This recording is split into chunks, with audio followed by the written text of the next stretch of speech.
Everyone who enters Middle-earth by way of the Lord of the Rings Online has what some might call their Rivendell moment, otherwise known as the Troll Shaw's takeaway. Okay, nobody calls it that, but you already know what I mean. The autumnal foliage, that steep and winding climb up to the top of the moor alongside a swelling elven soundscape. The track seems to disappear, there are only rock walls, and then, sooner than you can say Mellon, the gorgeous valley of Imladris opens wide before you.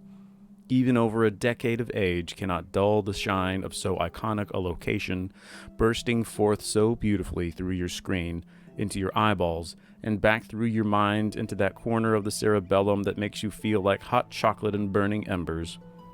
What then could possibly be wrong with a little more of the Trollshaws? A little bit of an extension of the very river that cleaves Rivendell in tween and washes away Nazgul? Nothing really. Except that here, in the ruins of Tam Lumrin, I just find myself feeling nostalgic for a world I never knew. Shattered elvish frames with scarcely a beam remaining speak not of the comfort of the last homely house, but of its predecessors, and raison d'etre, the elvish kingdoms of the Second Age. What are we to do? Is there more to these ridges and ruins than a bit of that elvish ennui? Or is this simply another fragment of what once was, what the keepers of elvish rings are trying to cling to with their grubby but finely manicured hands? The thing men would sell for the right price to the highest bidder. It's the angle of Mitheithel, and you are listening to Beneath Your Feet.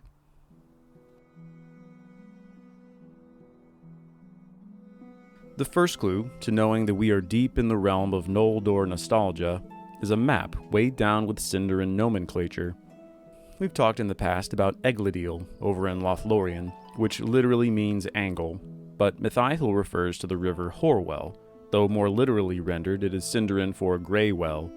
This ought not be confused with Grey Flood, which is what we call the joined forces of the rivers Horwell and Loudwater. Two rivers come together to form one new river, not unlike the Nile in our primary world. That is the tip of the angle. Its bounds close up, and beyond it lies the Swan Fleet, Eregion, and other foothills of the Misty Mountains, and then, beyond that, Minhiriath and the White Mountains. In between those rivers, before they come together, the land is much like the greater sub-region in which it is contained. Rusty downs and trees, ripe with the colors of fall, little waterfalls, mysterious caves and ravines, and, as I said before, those ruins we love so well. The rest of our time spent in the angle is one coated with history's leftovers. It's a common theme in the Lord of the Rings Online, and in all of Middle-earth. The past is alive, even when it is dead. But the corpse of antiquity is extremely visible here in Eriador. The ubiquity of it is familiar to anyone who has dabbled in the adaptations of Tolkien's world. Where once there was the kingdom of Arnor, there is now wreckage. So ubiquitous is this theme that in the earlier days of the game, the character select background for men of any kind featured the ruins about Breetown. And so from Fornost on south to Swanfleet, all along the Great Road even into Rohan, stone cadavers of the lost kingdom of men litter every vista. The angle is textured in a different way, however. It is not merely crumbling pieces of Rhudaur here, but also imprints left by the elves that predate Gondor. Those Númenórean refugees did not build where the elves went, and so there is a pocket, from Eregion through to Lindon, that speaks of an age in which the fair folk were more numerous and more prosperous. They trafficked here and there, having arrived in Middle-earth after departing the ruin of Beleriand during the War of Wrath. The First Age ended, and those elves that would not heed the call of the West of Wests began their long defeat. They were led by Gil-galad, of whom the harpers sadly sing, and the sundry outposts of the High Elves from Lindon and the Grey Haven south to Ethelond and back northwards to Eregion were united in their singular cause to preserve what was left of their greatness. They would make sweet whatever pieces remained for them in this Middle-earth, and the cost was grim indeed.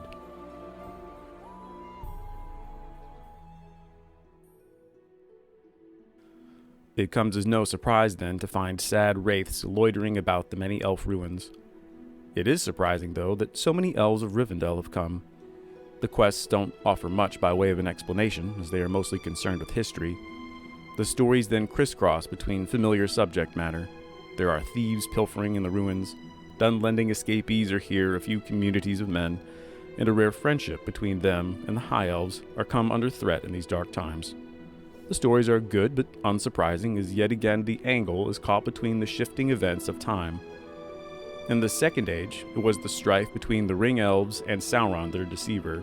In this age, it is more of the same. Comparatively, I'm reminded of Yondershire, whereas that splotch of hobbitry is an amalgam of many places, not quite the Shire proper, and yet not quite anything else. The angle is not quite the Trollshaws, but nor is it quite Breland. Whereas in our imagination there are steadfast, nearly immovable bastions of recognition, like the Shire or Bree or Rivendell, the rest are caught in the storm of ambiguity, both internal to and outside the story. The angle is indeed the wild, and any sense of safety is a welcome treat. The highlight of my time here, then, comes when my steps lead me to Tornhod.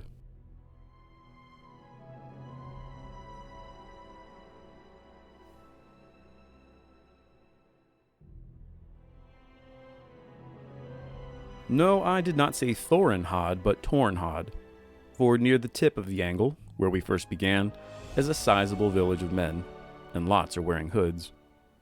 The many settlements of rangers we have seen in the past were anticipated.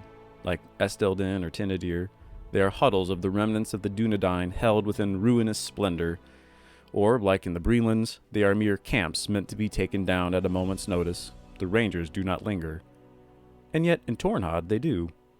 This is a permanent settlement of lodges and gardens under constant surveillance by the rangers. And while we have seen towns of civilians, so to speak, living near rangers, such as in the North Downs, here they seem to be in tandem. It is indeed a true village of the Dunedain. In a strange way, this rather unremarkable hamlet is a great comfort. Not only is it a place of safety and surety here in this land beset by trouble and surrounded by yet more lands beset by trouble, it does the heart good to see that the Rangers have such a place. We love our rugged, sword-happy heroes, and so the image of, say, a lone strider trudging along through wilderness without end instantly appeals to fans. But set alongside the comforts of a place like Hobbiton, there is within us, or at least in me, a quiet hope that such a weathered wanderer can still find a cozy fire to sit beside. Tornhad satisfies that hope. Maybe not all who wander are lost, but they deserve a nice bed and roof over their heads sometimes. I keep this same hope with me as I stumble upon evacuees from out of Dunland. Theirs is a sad tale, though so are all tales of Middle-earth. They merely wish to find a home, a place where they can be free from the domination and terror of the White Hand, and free from aught else that would perturb them. We draw near to a resolution, but it is not to be. The inky reaches of evil follow these poor Dunlendings all the way here to the angle, and it ends, again sadly, in death. The river chugs on without notice. The tree tangle ensnares many, or the waters wash them clean. Not unlike our own world, the seasons will turn, and many will make their way as best they can, and tread upon the ruins of what came before, simply trying to decide what to do with the time that is given them.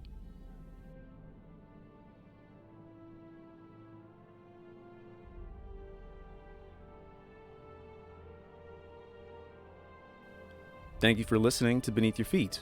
For more information on the show, please visit anchor.fm/LOTROBYF. Any support, a review, a share, a donation is all very much appreciated. Beneath Your Feet is also available on YouTube. Search for LOTRO Beneath Your Feet to listen to past episodes and watch current live streams.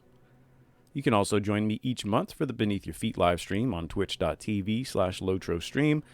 With each new show, we dive deep into a particular region of the Lord of the Rings Online, hunt for Easter eggs, and talk lore for the upcoming podcast episode. Today's music comes from the Lord of the Rings Online soundtrack. This episode was written and read by me. My name is Shoreless, and we'll see you next time when we go Beneath Your Feet.